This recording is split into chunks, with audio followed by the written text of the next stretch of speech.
The following video is for commentarial, analytical and critical purposes only, and is protected by Articles 17 and 107 in the United States Fair Use Code. This video is not a violation of copyright laws and is in no way any form of infringement of copyright. For more info, please visit this address to the DMCA PDF. Just before I actually go into this video, although this video will be released 2 days after the film I'm talking about goes out, however, I'm actually filming and editing this on March the 10th, so that's 8 days before Nan the movie actually went out in cinema, so I have absolutely no idea what the reviews are, I have no idea what the critics have been saying about it, but anyway, let's just get on with this.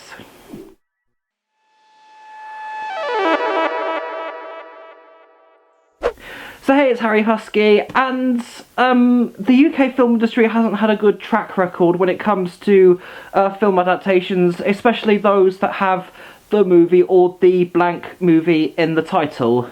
I would say the best example in this case where it takes something that is funny in short bursts, like for example Keith Lemon, Harry Hill or Mrs. Brown's Boys, but when it goes into the big screen, it just doesn't adapt well at all in terms of the writing, the jokes, the storyline, nothing.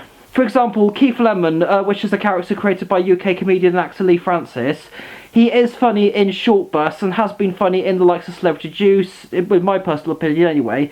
He's been funny on Through the Keyhole, a lot of other shows where he is on or makes an appearance on. He has been funny in my eyes, but when he was adapted into screen in Keith Lemon the film, he was obnoxious, unlikable and outright hateful, because part of the storyline is that he forgets to rescue his kidnapped girlfriend so he can cheat on her with Kelly Brook. And there were a ton of other things involving the jokes and the writing that I'd be here blabbering on about for too long, and let's just move on. Another example going on to Harry Hill, who is the UK comedian best known for You've Been Framed, TV Burp, and so many other projects that he's contributed to the UK media scene. But I haven't actually seen much of Harry Hill the movie. I haven't actually sat down and watched it in full, so I'm not in a position to actually say much about it, although the critics have not been saying that good things of it, so I'm not optimistic if I ever do sit down and watch that thing in full. And then you've got Mrs. Brown's Boys. Now, Mrs. Brown's Boys has made me laugh, but when it adapted to the big screen, I just found it unfunny, uninspiring, and it just dragged on for what the storyline was. It didn't go that much into broader horizons, but it was just such a chore, and I just could not wait for it to end when I went out to go and see it, sorry. And probably the absolute worst in this case was definitely, without question, Pudsey the movie. They made a film about a dog that won a talent show. How can you even make a story about that? And it's not even the fact that they made the story about his gender, like for example, like they did in One Chance with Paul Potts' story auditioning for Britain's Got Talent. They didn't do that at all. If they did that move with Pudsey, that could be a movie, but just the fact that you're making it about the dog alone, how are you even going to do that? Especially when you've got the likes of a pig who thinks it's chicken and sits on a pile of crap thinking that it's an egg and trying to lay it, which was so graphic and so horrifying. And Pudsey the movie in general was just an obscenely terrible piece of work that if you actually paid to go money and see this, you would instantly want to get that money back, because you would be absolutely horrified beyond words how anyone could take something that is so cheaply made, so badly made, and put that on a cinema screen. I've changed my mind. But just when we thought that the UK film industry couldn't hit a new low with all of these, they went ahead and did it again, and this time around, it's Nan. Nan? Why do you never talk about Auntie Nell? I could take you, you know. What do I want to go and see her for? Because she's dying, Nan. Good. Which doesn't sound a lot like if I just said it like that, but let me give a bit of an explanation. For example, Nan was a character created by Catherine Tate and was used on her Catherine Tate show, which ran for 3 series from early 2004 to late 2007, and there did end up being some Nan specials that ran from 2009 to 2015, I think it was. The Catherine Tate show was responsible for a few other characters as well, probably the most notable ones being, aside from Nan, was Lauren Cooper. F. Face. No. Bothered. Look at my face. Look, bothered. I ain't even bothered though. Come Straight up on. bothered. Look at my face. Look at my face. I ain't even bothered. Look at my face. Periodic table. I ain't even bothered. Look at my face Lauren. though. You're looking at my face. Face. Look, bothered. Boron. Bunsen burner. I ain't even bothered. I am Look, trying. Sandals. Albert Einstein. Ain't even bothered. Stephen Hawkins. I ain't bothered. Look,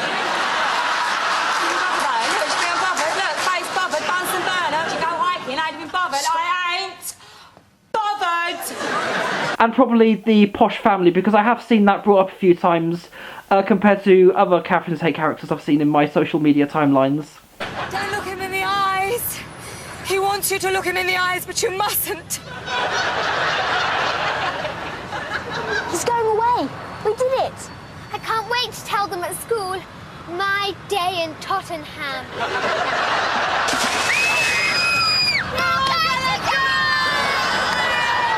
Now, when it came to giving Nan a movie, and especially considering the fact that they called it The Nan Movie, a very uninspired title right there, by the way, how the hell are they even going to adapt this into a movie? Because I know that Catherine Tate's Nan, a character, has been funny, but that's only because it had short bursts, and only about, like, in 5 or 10 minutes outside of the show itself.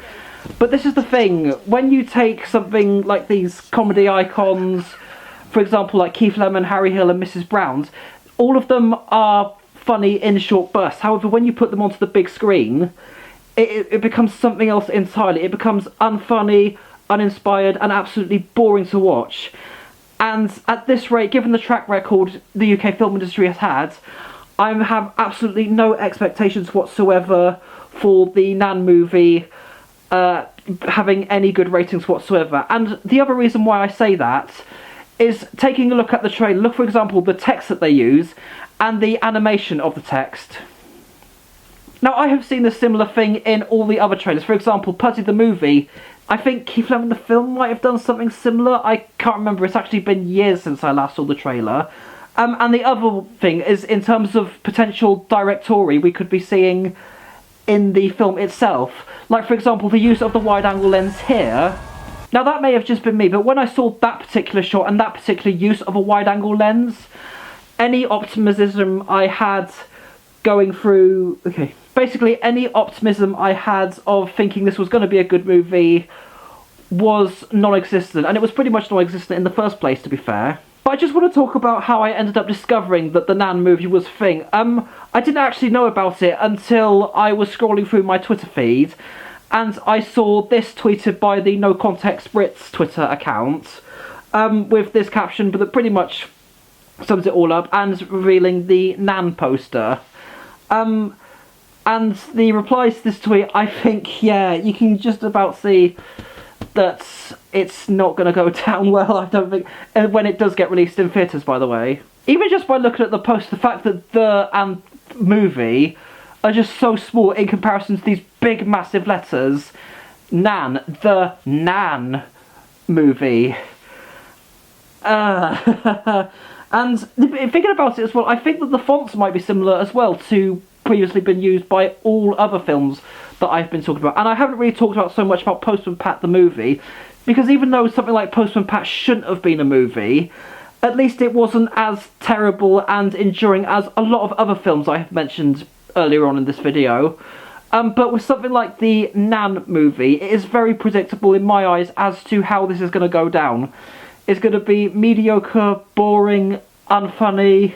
I could be proven wrong, but I don't exactly know, because like I just said at the beginning of this video, although it is the 20th you are seeing this as of from, however, I'm filming this video 8 days before the film actually gets released, so I have no idea whatsoever what the movie is like at all. I don't know how funny it is, I don't know how unfunny it is, I don't know what the storyline is, I just don't know nothing about the actual film itself. But one last thing I do want to say about this, even if it gets something like mixed reviews, I kind of don't really want to support this. Because ever since the Catherine Tate show came out, I have never seen a single person ask for a movie about any of the characters she's created, let alone Nan.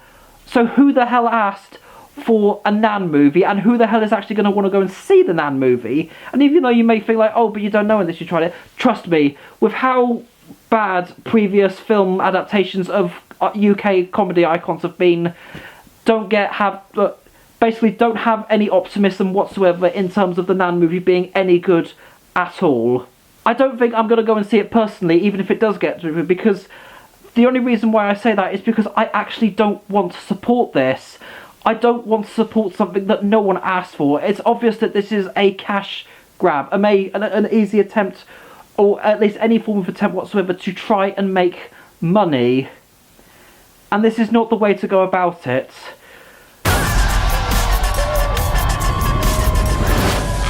Straight out.